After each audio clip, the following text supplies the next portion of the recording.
following podcast is for informational purposes only. The contents of this podcast do not constitute tax, legal, or investment advice. Take responsibility for your own decisions, consult with the proper professionals, and do your own research.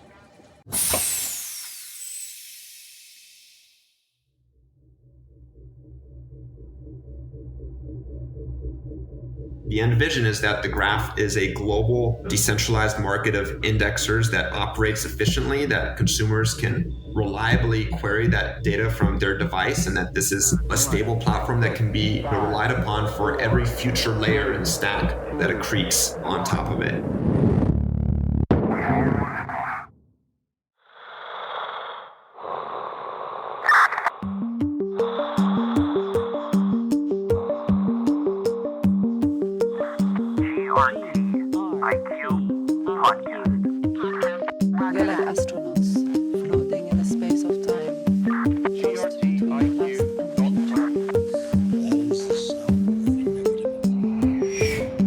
Welcome to the GRTIQ podcast.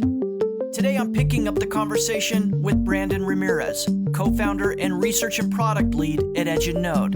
And as you may already know, Brandon is one of the original founders behind the graph. If you're new to this podcast, then you should know that Brandon was incredibly gracious with his time, and our interview lasted for nearly 2.5 hours. So I split the interview in half and created a 2-part series.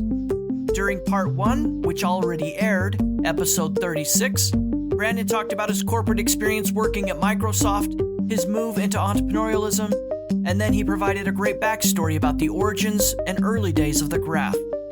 During part 2, which you're about to hear, we pick up the conversation, and Brandon shares many new interesting ideas, including the story behind Edge and Node, a core dev team working at the graph, along with the design of the protocol incentive structure and how certain stakeholder roles emerged. We finished the conversation with Brandon's vision for the future of the graph. That's something I've experienced in having interviews with so many different people on this podcast, which is there is this dispersion of people throughout the world working on this huge opportunity on the hope that it will change the future, it will enrich people's lives, but it's all based on a shared value system. And it's been remarkable to me that so many people who, some of which have never sat in the same room, have the same values. If you could characterize that, what are those values? Let me start by characterizing the mentality, and maybe I can back my way into some values. But I think the biggest change in mentality is going from kind of a zero sum to a positive sum mindset, right? And all the sorts of decisions that you make differently when you're in that mindset, right? So there were periods, before the network launched where we were actively thinking about how do we give away control of the network, and how do we, bring the right stakeholders in to become core developers or active participants and make Edge and Node less of a key player in the system. And that wasn't out of certainly it aligned with our values, but it wasn't pure, altruism. We knew that the way that these protocols could be designed would actually make the network more resilient if we had a large and diverse ecosystem of participants and builders, working on the thing. And that's very, very contrary to the way that you would make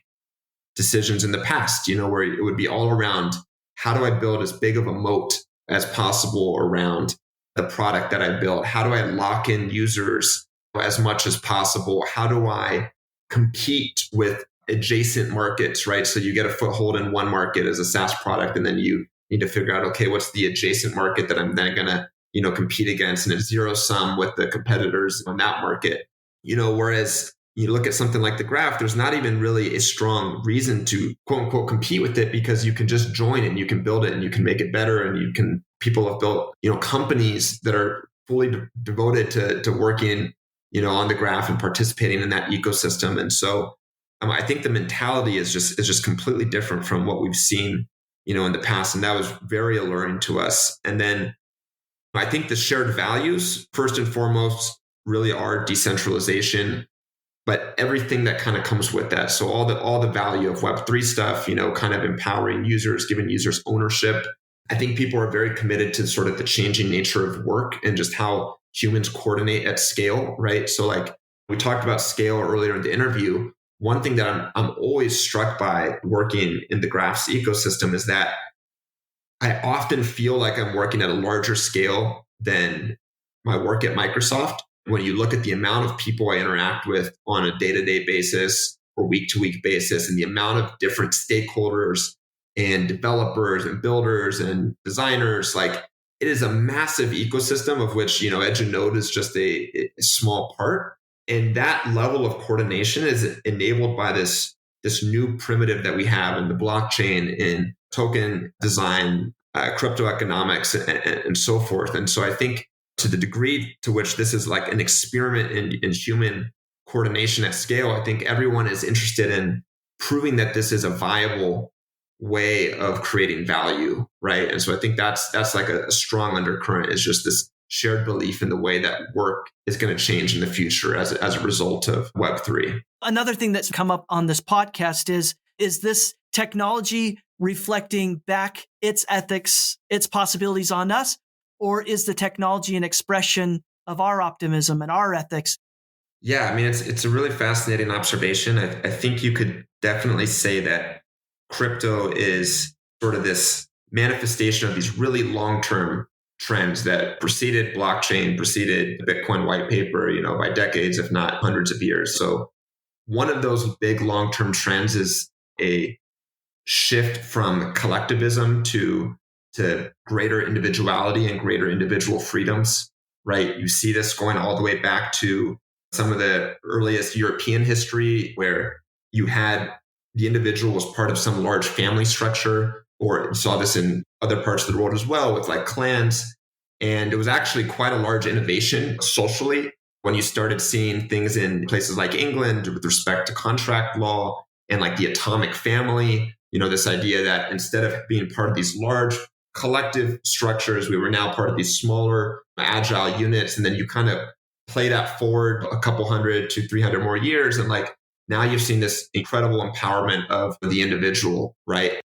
So some pretty like insane degrees in some respects. Like, I remember as an example, I remember, even 10 or 15 years ago, if I would fly into LAX, for example, to visit friends, I would call friends and say, hey, can you pick me up from the airport? Right. And it was this sort of like collective challenge of like, okay, how do we get Brandon from point A to point B? And then now, like fast forward 2021, like I'd almost feel rude asking a friend to pick me up from the airport. It's like, okay, I've got this app, that at the tap of a button, I can have this car here on demand and it can take me from place to place. And like, that's kind of, in some ways you might lament the loss of that interdependence, but what we gain in that process is sort of unprecedented choice, autonomy, and the ability to be deliberate with how we express that, interdependence, right? So it's not that we're no longer dependent on one another. It's just that we opt in to the places where we want to collaborate with one another. I think one of the things that's so fascinating about crypto is that for a movement that's ostensibly predicated on individuality, on sort of not trusting one another, at least the protocol level, of being, all about technology first as a solution to problems. It's a very human movement, right? A lot of people in crypto spend a good part of their year just pre-COVID and now as life is getting back to normal, like collaborating with other people in person, right? You see these incredibly rich and vibrant communities that have self-organized around these protocols. And so even as we've enabled an unprecedented level of choice in how we spend our time on where we work, we're also seeing a lot more intentionality behind what communities do we choose to spend time in. And that's not just a crypto thing, right? Like I think when you look at the changing nature of work, I mentioned Uber a second ago, like gig economy and gig work is another great example of how we've started freeing up individuals from the default path of only working for a large organization. And now we're saying, hey, you can go that path, but you could also work on an open platform where you can kind of come in and work as you see fit on the hours that make sense for you, which now opens up the labor force to maybe students or part-time students or parents or, that otherwise that are primary caretakers for their children that, maybe they have some spare hours here and there. So it's just this new level of flexibility that I think we've been moving towards for quite a long time. And I think the thing that's lagging, if anything, is sort of the institutional context that supports that shift in the nature of work, right? And so we saw that a little bit with gig workers, with like Airbnb hosts, Uber, Lyft drivers, et cetera. Like early on, some of these companies wanted to issue equities to these gig workers, kind of recognizing this changing nature of work that sort of values the primacy of the individual. And because of the way securities laws were written at the time, like Airbnb wasn't allowed to give equities to their hosts because they weren't full-time employees. And that would have been life-changing amounts of money for these early supporters of these new platforms, for these early workers, in these new platforms. Another way that we're seeing that, that tension is with, just the way that we've always thought about, healthcare benefits, and this idea that like the default path that we're supposed to go down in our parents' generation was, hey, you find some company that you want to spend 30 years at, and that becomes your social safety net. It becomes, your source of healthcare. And in California, you had a piece of legislation sort of trying to re-entrench that mindset. What was an assembly bill, AB 5, that basically was trying to mandate that gig workers be treated as full-time employees. Essentially taking away some of their choice to spend their time or split their time freely across these different platforms in the way that they see fit, and reinforcing this idea that the company, there's this really strong link between the company and the individual. But all that being said, I'm still a huge believer in teams. I'm still a huge believer in a group of people committing to a problem over a long period of time and developing strong working relationships.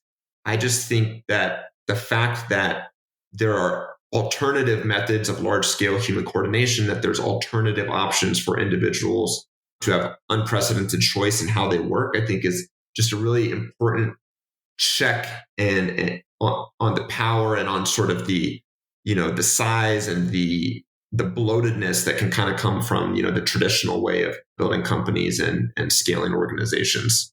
Brandon, I really appreciate all the time and thought you've taken into helping me and the listeners better understand the backstory with the graph and all the design and thought that went into that. And then in recent memory is Edge and Node, which, as I understand, is a core dev team a lot of the founding members of the graph migrated over to. I'd love to know what your long-term vision for Edge and Node is. And in fact, that name's quite interesting too. What can you tell us about the origin of the name? So Edge and Node it's a reference to graph theory. So it's kind of a nerdy name. You have edges and nodes in a graph.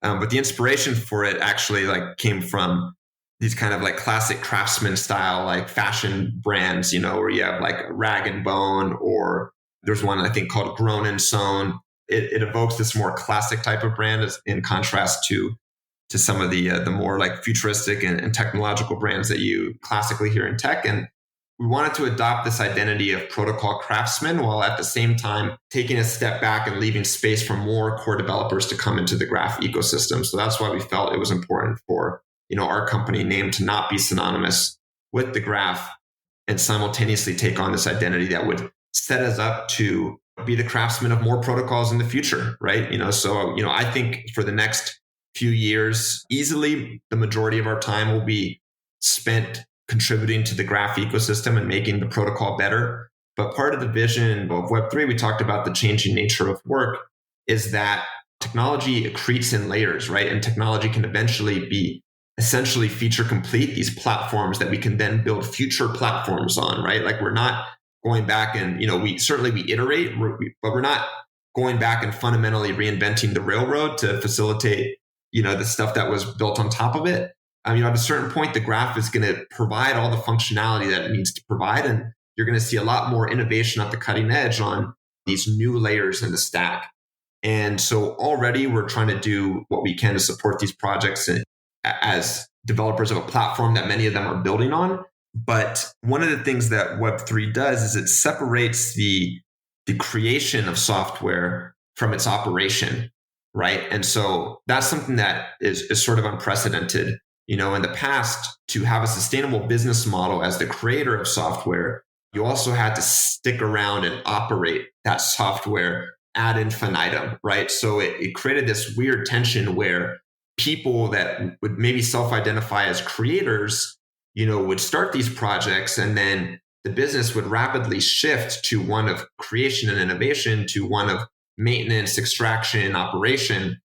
And part of that comes from the fact that of the sort of perverse incentives we discussed before. Part of it also comes from the fact that software wasn't permanent before. We didn't have software or technology layers that were permanent. We had this sort of obsolescence that would happen if you didn't stick around and operate the thing that you created. And that's pretty unique to software with respect to information products, right? Like if you think of software as an information product and you compare it to other information products like books, movies, audio, like songs, like yes, the media that these information products are written onto can decay, right? Like a book can dissolve or get torn, or a file on a computer can decay, but the information artifacts themselves never go bad. It's not like the movie studio that produced Jurassic Park, has to go back and keep reproducing Jurassic Park, or else it won't work. Well, I mean, Spielberg does like to do that, but it's not because he has to, right?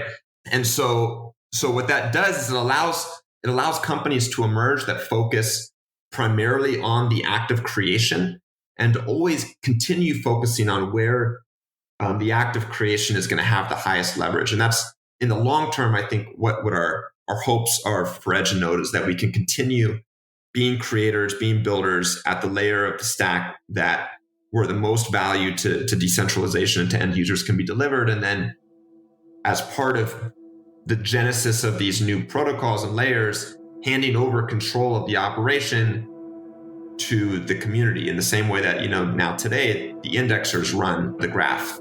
We are not the operators of the network. And so I think we're several years away for our focus shifting in any meaningful way, but that's kind of, the long-term vision behind this new identity and this new company. The GRTIQ podcast is made possible by a generous grant from the Graph Foundation. The Graph Grants program provides support for protocol infrastructure, tooling, dApps, subgraphs, and community building efforts. Learn more at thegraph.foundation. That's thegraph.foundation.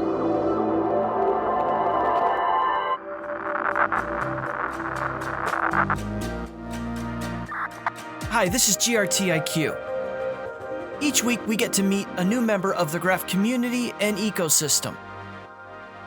The goal here is to take listeners inside the Graph by telling the stories and sharing the insights of those helping to build it. Hi, this is Jim Cousin. This is Derek Silva. This is Juan. Hi, this is Tegan Klein. This is Stefan Müller. Gary Mars. Hi, this is Eva Valen. Zachary Byrne. Hi, this is Kasper Rasmussen. Konstantin Zaitsev. Hi, this is Dave Capus. Hey, I'm Martin. My name is Payne. Hi, this is Slim Chance. Hi, this is Brandon Ramirez. This is Adam Sofer with LivePeer. Hi, this is Mahmoud Monaras with Streaming Fast. This is Chris with GraphOps. Hi, this is Nader Dabbit. Hi, this is Koen. This is Reem Shore. Hi, this is Chris Remus. Hi, this is Sebastian Siemsen with Enzyme Finance. Hi, this is Joseph Alchemy with Figment. Hi, this is David Schwartz with Quenta. Hi, this is Oliver Jahuzi. This is Carl Hagerling, co-founder and design lead at Edge and Node. Hi, this is David Nexus and Graph God with a curation station. Hi, this is Alex Falco. Hi, this is Java Silva. Hi, this is Richie with Index Africa. Hi, this is Chris Ewing with the Graftronauts. Hey, this is Brandon Ramirez, co-founder and Graph Council member at The Graph. Please consider supporting this project by leaving a review wherever you listen to the GRTIQ podcast or by sharing episodes on social media. And don't forget to visit grtiq.com/podcast for detailed show notes. That's grtiq.com/podcast. Thanks for listening. Thank you for your support. Roger that.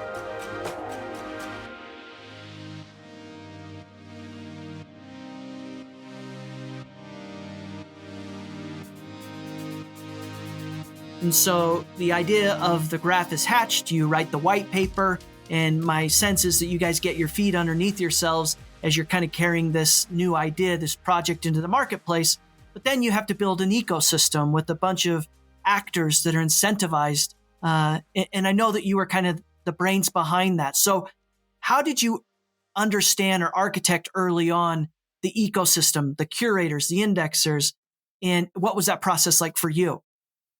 Sure. Yeah. So in retrospect, you can always tell a story that seems more methodical than it probably felt at the time, which was a little bit more exploratory and kind of taking one path and then, taking a few steps back and a few steps forward in a different direction. But at least in the broad brushstrokes, the place that we started was kind of just outlining what were the essential behaviors that needed to happen in order for the graph to deliver a service of querying this blockchain data that was comparable to a centralized SaaS product, right? So that's kind of always been our, I wouldn't say it's our benchmark because we want to be much better than that, but it's always been a constraint from day one. Knowing that we would be compared to centralized SaaS products meant that we had to go for scale, go for some level of feature completeness from day one.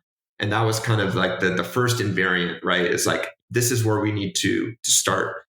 And once we had all those behaviors outlined and who are the users or who are the roles that would be engaged in those behaviors, we kind of took an approach that I would describe as like even more micro than microeconomics, in the sense that microeconomics traditionally deals with sort of these idealized incentives and rationality of the economic agent, right? Like perfect information, perfect rationality, unbounded computational ability. And this is, I think, where my experience in UX design actually kind of came forward a lot. One of the models that we used to use in UX was this model called the BJ Fogg behavioral model. I believe he was a researcher at Stanford.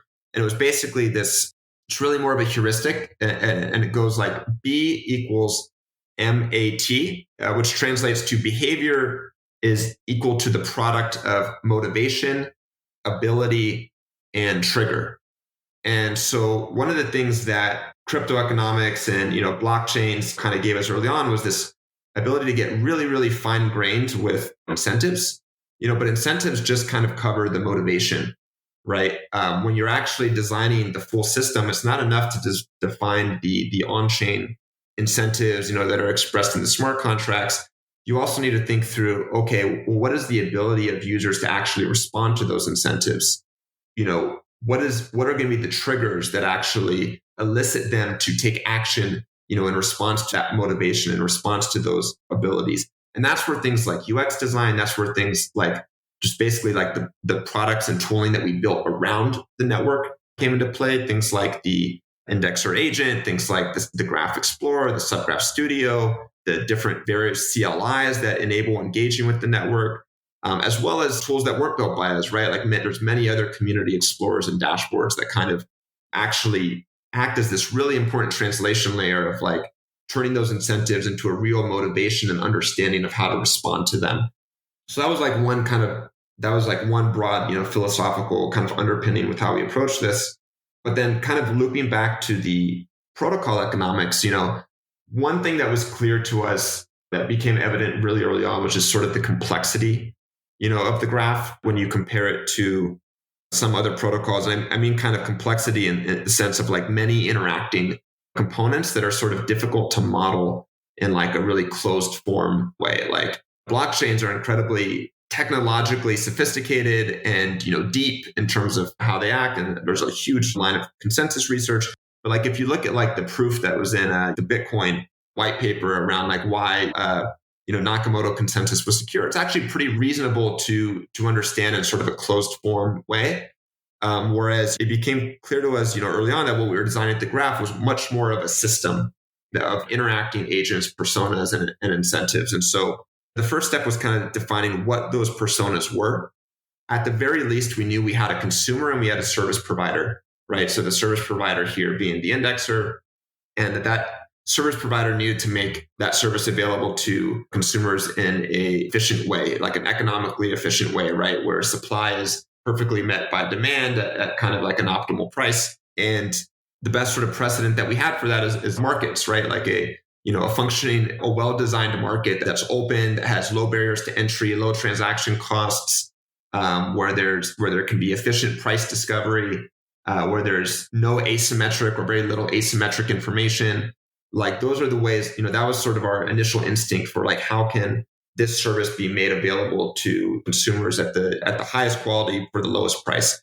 A corollary to that was like, well, how do, okay, so we have these markets. Well, how do we bootstrap them in the first place, right? So like markets, well-functioning market already assumes some level of market depth or liquidity, right? That there's already actors on both sides of that market that, want to engage in some exchange. And we didn't have that at the time. And so that's kind of where the curation mechanism came into play. It was, okay, what would be the information signal between either consumers or developers or, some other ecosystem participant to say, hey, this market for this particular subgraph or this data set, is useful to bootstrap. And that's one thing that's important to note with the market design is that despite there being a global set of service providers and consumers, the actual market really is around the specific data sets, right? Because if you're an indexer on one data set, you can't serve consumers that are interested in data on another data set. So like you really need to think about demand and supply being bootstrapped at the data set level. And that's kind of where curation came into play, where curators. And then a whole set of incentives kind of fell out of that. Why would indexers trust the signal from curators? Like how does the price, we ended up choosing bonding curves for curation, as I'm sure you know. How does that price actually have any meaning to, indexers? Is there efficient signaling that's happening between curators and the rest of the network? Other concerns that came up, were how do you guarantee so another part of market design is standardizing the products, right? So like when you go to an exchange, like a commodities exchange, right? You don't know where that barrel of oil or bushel of wheat is coming from. These exchanges have already taken care of standardizing, right? In such a way that, when you get some bushel of wheat, that it's essentially interchangeable with all these other bushels of wheat. And the corollary for our protocol design is kind of determinism and having like a well-specified interface between consumers and indexers. And so that implies not just defining what type of data what data you get back when you send a specific query. It also, implies, figuring out a way to standardize costs, or at least express a standardized way of expressing costs or prices. And it also implies, because this market is no barriers to entry, literally anyone can come in and participate in this market, it also implies that we need to have a strong underpinning of verifiability, right? Like if a consumer can't verify or trust, that the data that's coming back is correct, then no consumer is going to participate in this market. And so that's where, arbitration came in, the role of the arbitrator. That's where some of our lines of long-term research, which I'm happy to get into later around verifiable indexing, verifiable queries, have come in. And that's where economic security also came in, right? This requirement that indexers have to stake graph tokens to participate in the market, so that if they serve some incorrect data, that there's a penalty for that. So you get the consumer gets this guarantee that if an indexer lies to them, they're subject to be slashed by some amount. Now, there's a bunch of devils in the details on like what makes that mechanism work. For example, we have, the Cobb-Douglas mechanism, which part of what allows the token to play that role in, economic security. And so that's kind of where a lot of these, that's where we started getting into like more mathematical, definitions of the system. And that's like more maybe traditionally in the realm of like economics or like game theory. But it started with these kind of qualitative requirements around like, well, what does functioning market need to look like? What are the information flows? When you're architecting this early on and you're thinking about the ecosystem and the different actors, are you doing something which seems as trivial as like building a spreadsheet and modeling out the different incentives? Or is this something far more complex, game theory, where you're just trying to reason a way to a market where everyone can participate? Yeah, so I would say it's both. So early on, it did look a lot like a spreadsheet, or you could imagine like just an exhaustive table or bulleted list of like, what are the behaviors, what are the roles, what are the incentives, fill in every single gap. And then the sort of the challenge is, I think with the protocol design, is each time you introduce one new incentive, like there's sort of like secondary behaviors and secondary incentives that need to exist to make that first thing work, right? So like a great example is like the primary incentive for serving queries is query fees between the indexer and the consumer. But then it's like, okay, well, how do you make that market like safe to interact with? And you need verifiability. So then you need the arbitrator and the fisherman. It's like, okay, well, then what are the incentives for disputes? And then, there's layers and layers. And I think part of what you try and do, because there's so many different permutations of how these things could work, is you put the biggest stakes in the ground first, and then you see what falls out of that. And then you kind of go down that in order. And then at the black box level is where I think a lot more of like the game theory comes in, like when you're getting to specific components in the system, right? We have like very well defined like mathematical models of the bonding curves and how those work. And like, there's this whole paper that the 0x research team did on the Cobb-Douglas function that kind of goes through the, the equilibrium analysis there, again, for that component in the system. Where things get more complicated and more difficult to model is when you put all these components, all these different black boxes, staking, delegation, curation, query market, all the subcomponents of that, the automated negotiation, the price mechanism there, put all of that into a complete system and trying to predict what's going to happen. And then also just things that are outside of the model, right? So you can have these models of how a mechanism is supposed to work, but those models inherently bake in assumptions. And so there's sort of things that emerge when you see these things all working in one system in an environment with real incentives. And so there's a few threads that we have going on to kind of address that complexity. And these are ones that are still ongoing kind of, as we speak. One of them is this investment in simulation, right? So the system that we're building is complex to the degree that it defies useful, or it limits the usefulness of closed form representations like of the system. And what I mean when I say closed form is like you could actually come up with like a single equation that to say, or like a set of equations to say like this is how the system is going to behave, right? And a great example of this is just to give an appreciation for this type of complexity is like the three body problem, if you've come across this. So if you have like two objects in space, one orbiting the other, like Newtonian physics or Newtonian mechanics gives you these like really nice working like equations. And you can actually, I could give you an equation that says, okay, this is going to be the path of this, object at time, t equals 50, t equals 100. This one equation can tell you the entire future of this object's movement. As soon as you introduce a third problem, it becomes intractable to solve analytically. Like you won't have a closed form solution for it. You have to start solving it numerically using numerical methods. And as that increases, like your only option really is simulation. And that's true of any system of medium scale, where you don't have enough. So at a small scale, in the example that I just mentioned, Newtonian mechanics, because the amount of interacting particles is so small, you can sort of just perfectly model how those things will interact. At the opposite end of the spectrum, at the large scale, you kind of have statistical uniformity, right? So a great example here would be like Boltzmann's equations that define like, how gas is going to fill a container, like where you have many, literally millions, if not probably billions and trillions of, atoms comprising this gas. But because they effectively interact randomly, you can sort of model them with these like aggregate level laws. And where things become really difficult to model and understand is when you get to like medium scale complexity, which is where a lot of the social sciences lies, where you have, sort of heterogeneous agents with heterogeneous incentives and skills and types and preferences all interacting. That becomes really, really difficult to model using equational reasoning, but simulation can at least start to suss out some of the dynamics of that system, And so we have this long running research with block science where they're looking to model protocol economics using CAD. They've been working on modeling the delegation subsystem of the protocol, so this work takes time. And then the idea is that once you have this fully robust simulation environment, you can start running like agent-based simulations on top of that, where you basically construct, a set of agents with some defined heuristic for interacting with the protocol. And you see, okay, what happens when we play forward the simulation with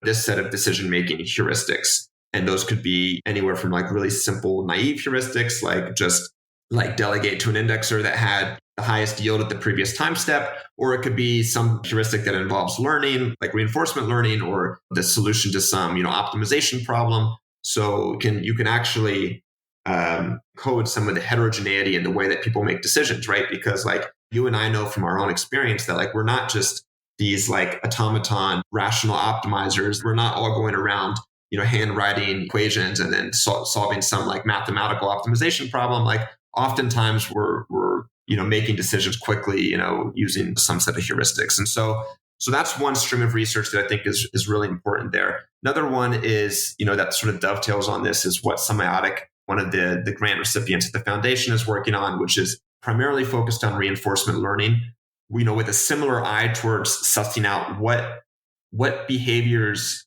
and dynamics emerge when you have reinforcement learning agents optimizing themselves for the rules of the protocol. So they're applying some of the same techniques as like GPT-3 or AlphaGo. AlphaGo was this project by Google DeepMind that beat the world's best Go players.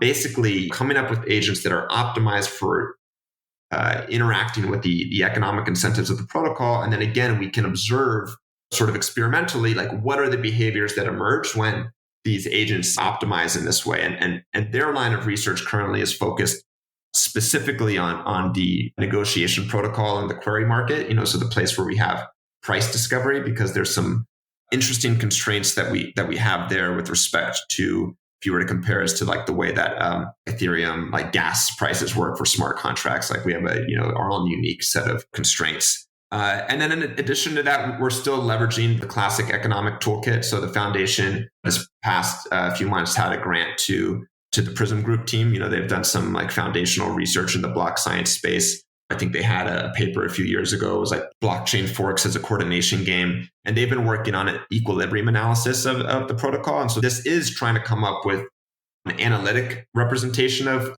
agents' behaviors. But in order to do that, you need to make a lot of simplifying assumptions around agents' behaviors, around the type of equilibrium that will form. And so it's a sort of useful juxtaposition to the more like simulation, experimental, set of approaches. And then finally, I would say that we had an incentivized testnet before the network launched. And, obviously now we have a running network with real live incentives and billions of dollars flowing through it. And so there's a lot of just empirical observation that's coming from just seeing what works. And honestly, this is where I think the UX approach really complements the traditional economic approach, is that in traditional economics, again, you're making these idealized assumptions of agents and why they're doing things. And for us, we can actually do user interviews. We can sit down with users and say, hey, how are you making this decision? What are the heuristics you're applying? Why did you make this decision? Why are you responding to this in this way? And it's really fascinating when you do that, because you realize how far away real people are from this sort of idealized economic agent that we get from traditional economics. So given all the work that went into thinking about and designing the incentives, what's surprised you the most as you've seen this thing out in the wild and performing on its own?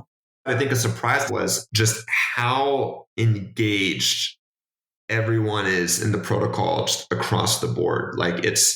It's really, incredible to see, anything from, the indexer office hours, but also indexer working groups that where they're working through the math of the Cobb-Douglas equation together and working through the math of the optimal way to time their allocation management. And then a particularly surprising one for me was all these sort of Telegram groups that emerged with curators, where they're exchanging, they have this basically this knowledge economy where they're sharing, hey, what do you know about this subgraph? What do you know about this subgraph?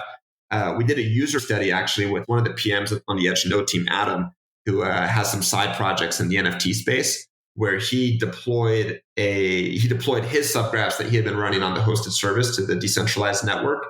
And within minutes, a curator from one of these curator groups DM'd him and said hey, what are your intentions with the subgraph? How many queries do you expect? When are you going to production? And that's something that we wouldn't have had the chance to observe had we not run through that process ourselves with kind of a real test case. And so that's been a surprise to the upside, is just seeing how engaged people are participating in the way that we expected them to be. Hey, this is Brandon Ramirez, co-founder and Graph Council member at The Graph, as well as research and product lead at Edge Node. If my conversation with the GRTIQ podcast has been helpful to you, then please consider supporting future episodes by becoming a subscriber. Visit grtiq.com/podcast for more information. That's grtiq.com. GRTIQ podcast. Thanks for listening. Roger that.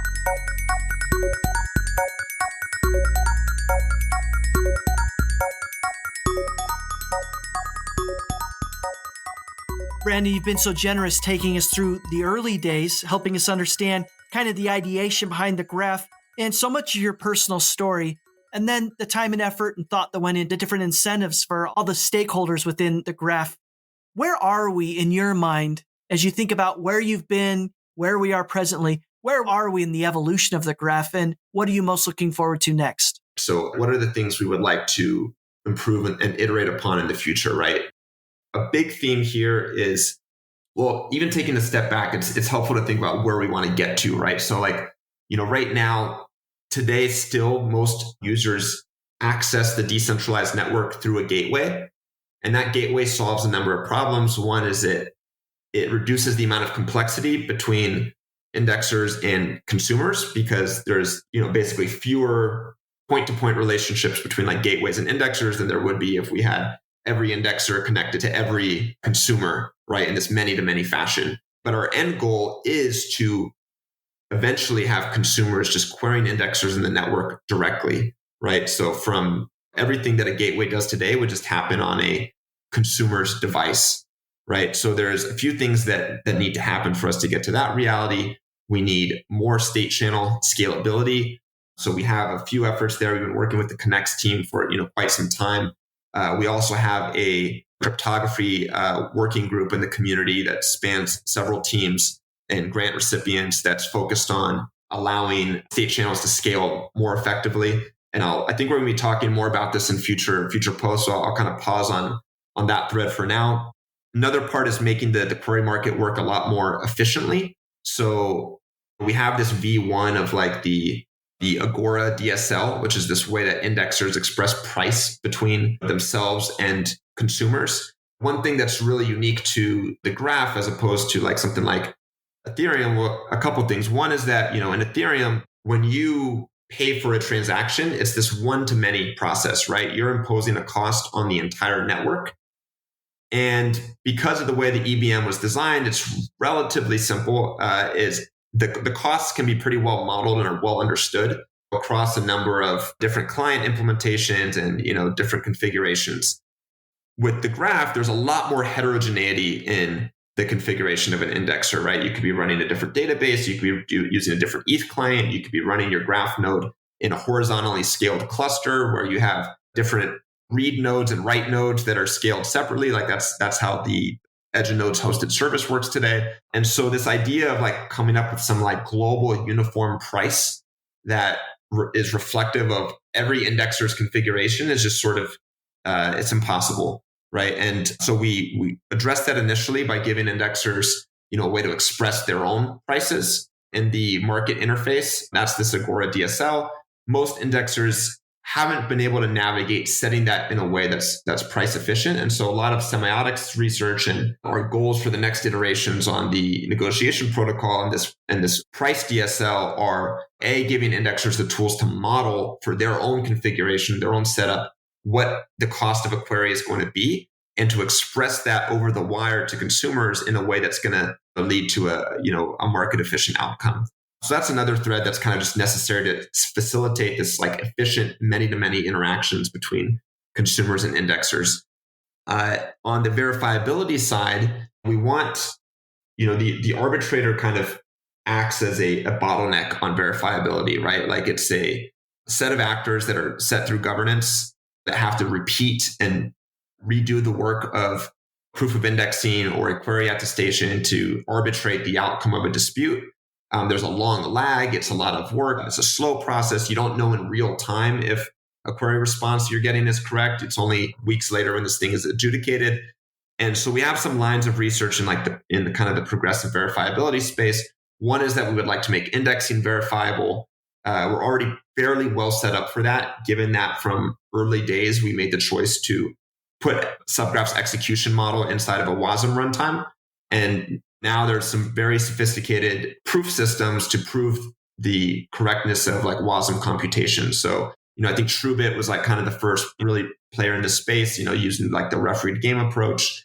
But you're seeing, other projects like Optimism and Arbitrum actually put those approaches, into production in a meaningful way. And so I think there's a really credible roadmap here on the verifiable indexing side. It's a bit more complex in those systems because you're not just verifying the computation that's happening inside the WASM runtime, but you also have to verify the data that's witnessed in from outside the WASM runtime, right? Because subgraphs can call out to the blockchain. They can make a smart contract call on Ethereum, or they can call out to the database. And so the engineering complexity is substantially higher, but the theory behind it is the same. So that's kind of one line of research on verifiable indexing. On verifiable querying, we're actually I mentioned this cryptography working group that's taking place in the ecosystem. Currently, they're focused on state channel scalability, but there are some long running research threads within that group as well that are focused on verifiable querying. And I'm sure that we'll have entire podcast episodes and blogs about this again in the future. But there's some nice properties about our problem that are sort of unique or differentiated from some of the other spaces where you've seen zero knowledge proofs applied in the crypto space so far.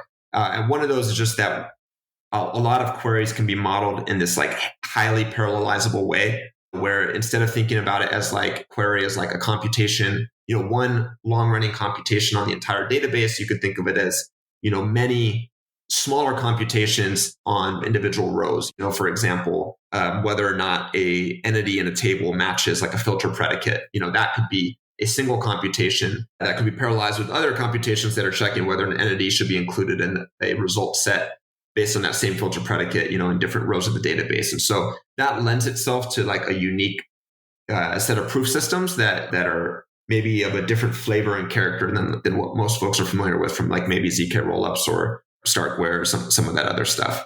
So that's kind of another line of research, and that area we can go pretty deep. And then some other big high level threads are sort of just fulfilling the original vision of the graph as this global interconnected graph of public verifiable data, right? So we started, if you look at where we started and where we're at today, like, the graph is primarily used on Ethereum, EVM based chains. We support tons of, different L2s or other L1s even that are EVM and Ethereum based. We would like to expand that. We believe in a multi-blockchain world. And so I think you're going to see a lot more support for other chains, in the future. And then thinking about where a subgraph is today, even though we've broken developers out of these like data monopolies and, centralized data platforms, subgraphs themselves are still relatively siloed with respect to one another, right? So you have, let's say you have the synthetic subgraph and the Chainlink subgraph both deployed to the decentralized network. And it just so happens that like the synthetic subgraph wants to use Chainlink price feeds, in its logic, right? Because that's important to the operation of the synthetic protocol. Well, today, Synthetics' subgraph developer couldn't just go and say, hey, pull in this data from the Chainlink subgraph. They have to recreate the work of like accessing the lower, that lower level data from this other set of smart contracts in the chain. So we don't have true reusability and interoperability at the subgraph layer. And I think you're going to see a lot more, efforts towards that end in the future, when it comes to things like composing subgraphs, at query time, or having data pipelines, where one subgraph can act as the input to another subgraph. I think that's going to bring us much closer to the original vision. And then those stages in the pipeline, those subgraphs, they could also be they could be smaller and more purpose built, right? So you might have a subgraph that just focuses on, some derived analytics view on top of the data that's already been produced or indexed by, some upstream subgraph. I actually think this is going to be one of the first, I think this is going to enable some of the first examples we see in the wild of bring your own algorithm. This is one of the, the many promises of Web3, to address the problems of things like Twitter or Facebook, where we're all sort of like forced into this like one recommendation algorithm to rule them all. Imagine with subgraphs, you have, one giant data set, represented as a single subgraph. And then you could have many smaller subgraphs that comply with some interface, of the recommendation or the sorting. And each of those reflects, a different point of view on how data should be sorted. And then you could have end users selecting on those recommendation algorithms client side, right, in the app. And so like this composability and this interoperability, there's many other benefits to it, but that's just one example of how this is going to enrich what's possible, in the Web3 and, the app space. And then just across the board performance, I think you're already seeing some large investments in performance with some of the grant announcements with teams like Streaming Fast and Figment, that came from the foundation. But performance just makes everything better, right? Like it's not just about the performance to the developer. It's like all the protocol economics work better when subgraph indexing performance is better. Indexers need to do less work up front to see whether or not query demand is going to materialize for some subgraph. Reduces their costs so they can pass those savings on to consumers. So performance at the subgraph level, and then also at the protocol economics layer, right? A lot of the heavy costs right now to subgraph developers just come from L1 gas costs. So there's a lot of work and talk within the graph ecosystem right now around what is the optimal L2 scaling strategy look like? What is the right deployment target? What's the right architecture? So what contracts do you leave on the L1, for example, for DeFi interoperability versus, what stuff do you put on the L2 for maximum, performance gains? And so those are a lot of sort of enabling research threads to get to where we want to end up, which, the end vision is that the graph is a global decentralized market of indexers that operates efficiently, that consumers can reliably query that data from their device, and that this is a stable platform that can be relied upon for every future layer in the stack that accretes on top of it.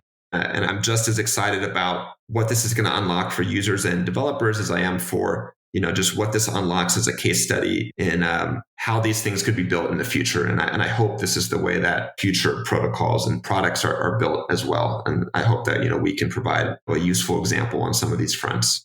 Brandon, thank you again for your time. You've been so gracious. And I know for me personally, and I think I can speak on behalf of all the listeners, this is incredible information and access to you and the way you're thinking through this. So I'm grateful. And on behalf of all my listeners, I express the same appreciation. If listeners want to stay in touch with you, learn more about the work and everything that you're working on, what's the best way to stay in touch? Yeah, first off, thank you so much for having me. This was an absolute pleasure. If folks want to stay in touch with me, they can find me on Twitter. My Twitter handle is RezBrandon. That's RezBrandon.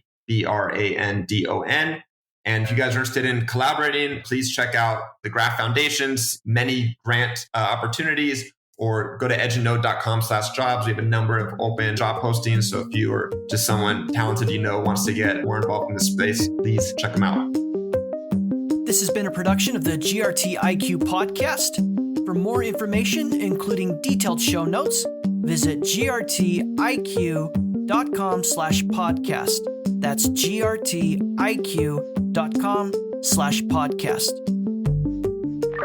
Please consider contributing to this project and helping build the community by subscribing and leaving a review.